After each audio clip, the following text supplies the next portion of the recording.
अपनी माँ। हेलो दोस्तों, प्रणाम। लड्डू गोपाल अवधी भाषा पे एक सोहर गावल जात है राखी बन्हाई बहन भाई के विरोध में। आपको अच्छा लगे तो लाइक करना, कमेंट करना, शेयर करना।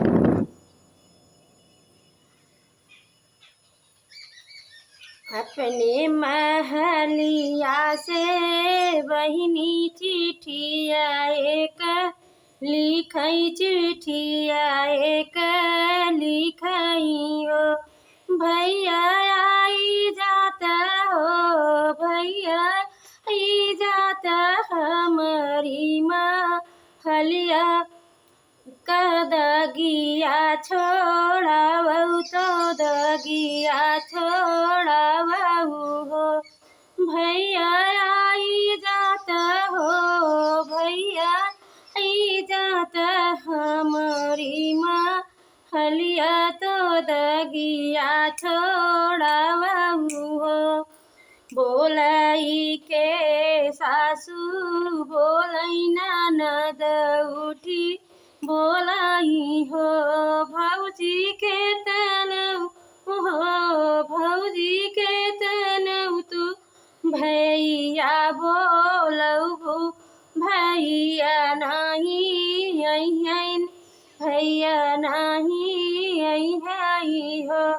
भौजी तहराई भैया नीरा दैया ओ रखिया नबा नहीं है ओ रखिया नबा नहीं है हो।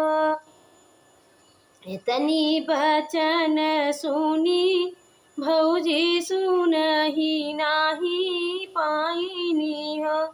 बहनी भौजी निकारिनी चली भैया देसवा तो भैया के माँ नावैया भैया रखिया बन इहो। बहिनी चली पान भैया के देसवा तो भैया रखिया बान्हई तो भैया के माँ नावई हो। एक बने गईली दूसर बने अवरौती, सर बने रौनई हृदय से हो। बहिनी जाई के ठाढ़ी दुवरिया तो भैया के पुकारई तो भैया के बोलामई हो। भैया निसरी बहरवा तू औतर रखिया बान्हउत लावटी घरवा जाइती, लावटी घरवा जाइती हो।